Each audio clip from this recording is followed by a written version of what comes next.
Hello everyone, this is Enzo Eigen, the Alliance for Loki, and today I want to talk about prestige. So as you can see, my prestige is 34,159, which is a 2,000 point drop from what it was a week ago.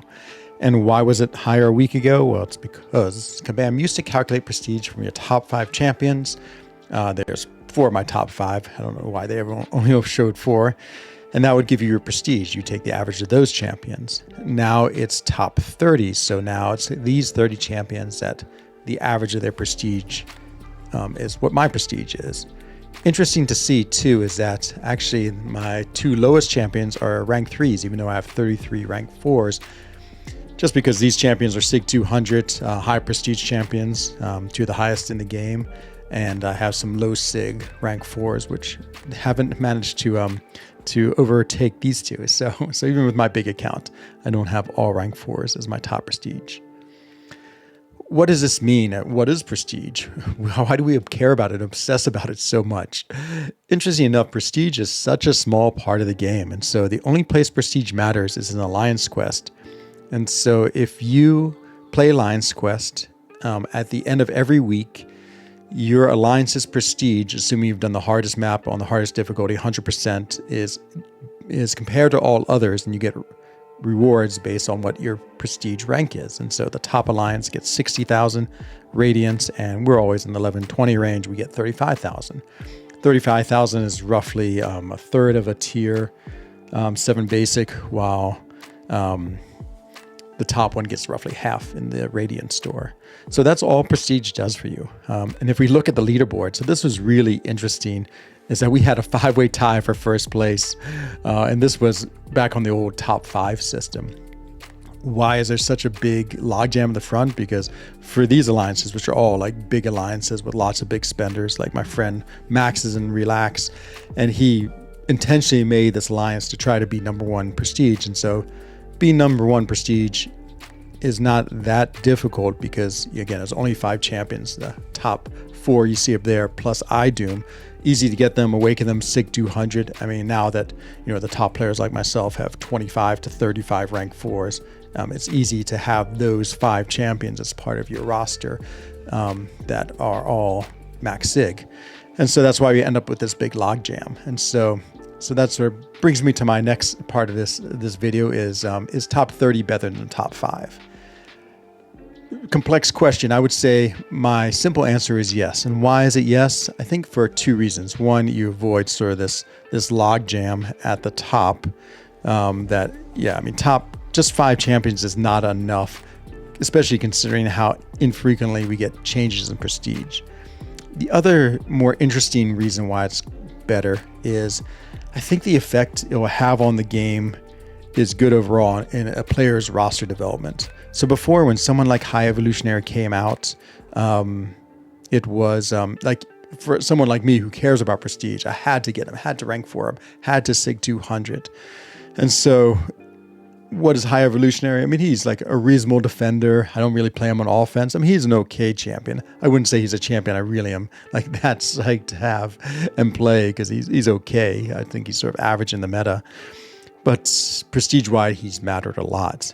Now that really has changed the game. I mean, of course, if you're really going for the top prestige alliance, then he still matters a lot for you. But since it's your 30 top champions, like obviously having 30 rank 4s is probably more important than having like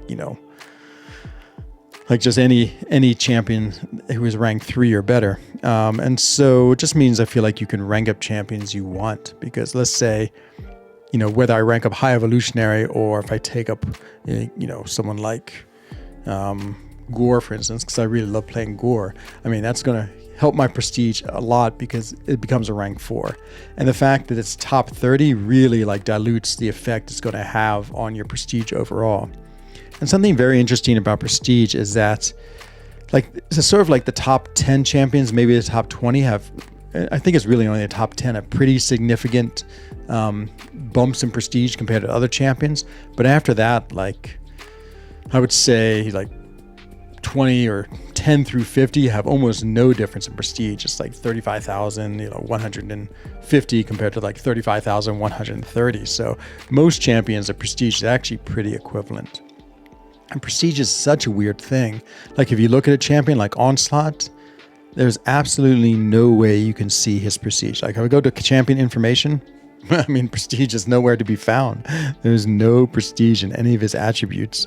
The only way I feel like you can see prestige is on like Kabam's website when they give the details of a champion. There's always a little prestige thing. But yeah, so strange, so mysterious that, yeah, it really is a very like strange attribute to deal with in this game. And so overall, I feel like top 30 is better because one, it will make you less like forced to rank up champions you don't like just because of prestige.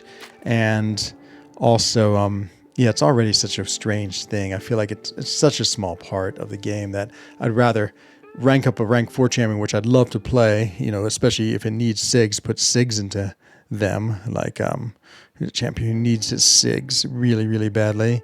Like, I can't find it. Like Scream, for instance.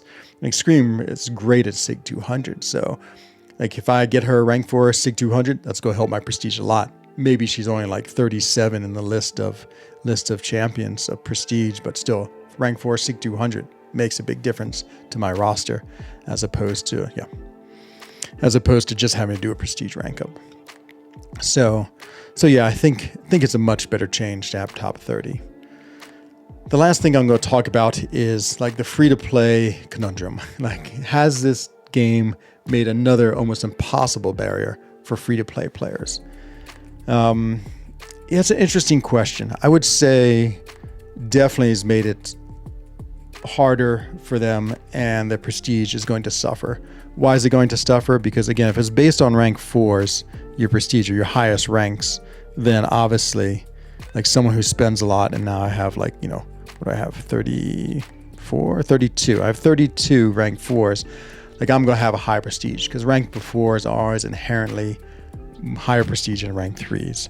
And so before, if you were free to play, you could play the prestige game at a high level, even if you only had like 15 rank 4s, because all you have to do is like prioritize like 3 of the high prestige ones.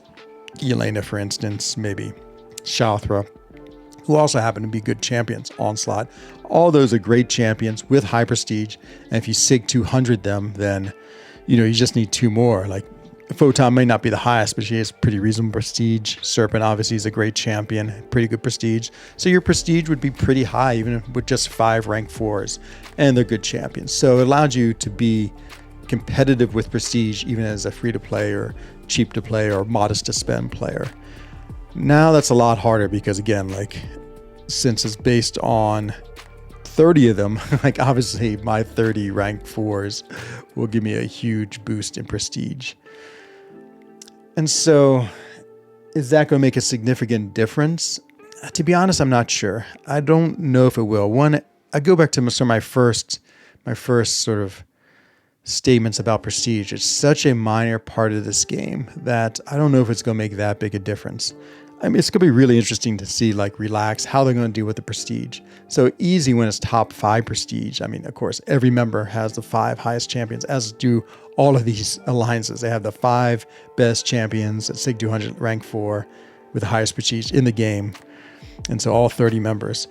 But now, wow, I don't know how they're going to deal with top 30. So I think for them, it actually makes a really interesting decision. Like Relax has always been really prestige focused.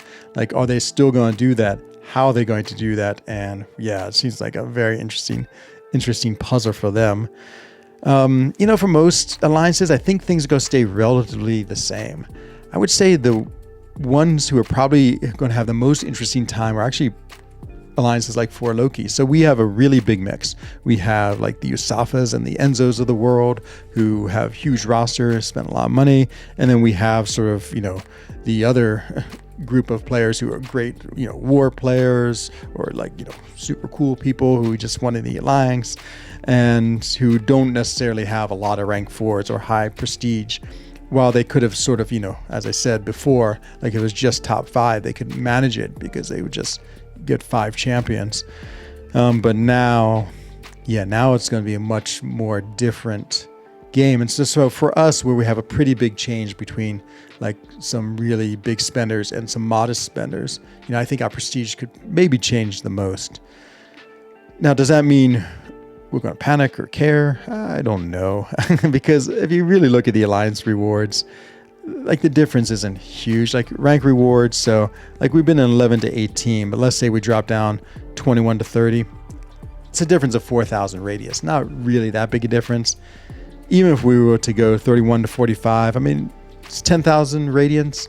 Not a huge difference. And so I don't know if it's really going to be that dramatic, even if we change plays and affect our strategies and alliance. Like having a variety of good people trying to push like many different top forms of this game, whether it's war, battlegrounds, or alliance quests with prestige. And so overall, yeah, I don't think the change is going to be that dramatic. Like if Brian Grant wanted to come back, for instance, obviously as a free to play, and he even left for Loki because he was worried about the prestige game. Like, I don't know if it'd make that big a difference in alliance. Like one person who really won the alliance who had low prestige, I mean, I don't think he's going to change. Again, 30 alliance and the average, I don't think it's going to change enough for us to not be able to make a decision like, yes, we want this player in, even though his prestige is not that great. And so yeah, like our prestige we had just gotten over 36K. This was the old prestige. And so now we're probably going to be something like 33 prestige. And so yeah, it is, it's interesting to think about as we move forward, but is it really going to affect the free to play players? Again, I think only if they have aspirations in being in a high prestige alliance. So like, again, I'll use the example of Relax again. So let's say Relax, you want to be in Relax because you're like, okay, the way I'm going to do well in this game is I'm going to get really good AQ rewards. And so like, maybe a cheap to play or modest spender could be in Relax because they only needed 5 champions with the highest prestige in the game to be in Relax because that's all you needed. So yes, they could have made it, and you could probably be a pretty modest spender and still be in that category. Now if they want to be like number 1 prestige now, I don't know. It'll be much more difficult because you need basically like people who spend a lot of money with big accounts, 30 rank 4s in order to be in this. And so yeah, they might have also big decisions to make about who's in the alliance and the strategies moving forward. And so yeah, it's definitely a change. But I guess my conclusion is I think it's a good change. I think top 30 just makes so much more sense. I think prestige is a relatively small part of this game with not a really big effect on this game. So I don't really think that it matters too much, like on a scale of 1 to 10 of how much prestige matters, maybe a 3. And then is it really going to cut out the free to play versus like the big spenders, like make it hard? I mean, the answer is yes, but I don't think so dramatically that, it's any more of the disadvantage free to play have in roster size and all those other things and 6-stone availability and so forth. I mean, this game is absolutely geared towards spenders, but again, I think you can be a free to play or cheap to play and have an amazing experience in this game. I mean, we see it all the time with new account challenges that are free to play. Like, there's no difference really if you have all 6 stars because you still have the same champions with the same abilities doing the same thing. It's just the numbers aren't the same. And you can still enjoy the game, find a cool alliance to be with, do alliance war, have lots of fun. Of course, it's always, maybe more fun to have the highest of the highest, but really doesn't make that big a difference if you're a casual player or just want to play, free and be very modest. And so yeah, I think this game is good because you can like scale it to wherever you want to be in this game. And so of course, maybe you can't complete new content the day it comes out. Maybe you have to wait a year, but it's fine. It's all part of the fun. I mean, I still have to wait a year for the, Act 10 to come out. So it's not like the waiting isn't part of it no matter where you're at. So yeah, overall, I think it's a good change. I don't think it's going to affect the game that much. And I think it just makes a lot of sense. So yeah, let me know what you think. I hope you enjoyed this video. Sorry, I feel like I rambled on a bit, but it's sort of interesting trying to get all the thoughts around prestige out of my head and onto this video. Anyway, leave a comment if you have some thoughts, and I'll definitely respond. And I hope to see you soon in another video. Take care, everyone. Bye-bye.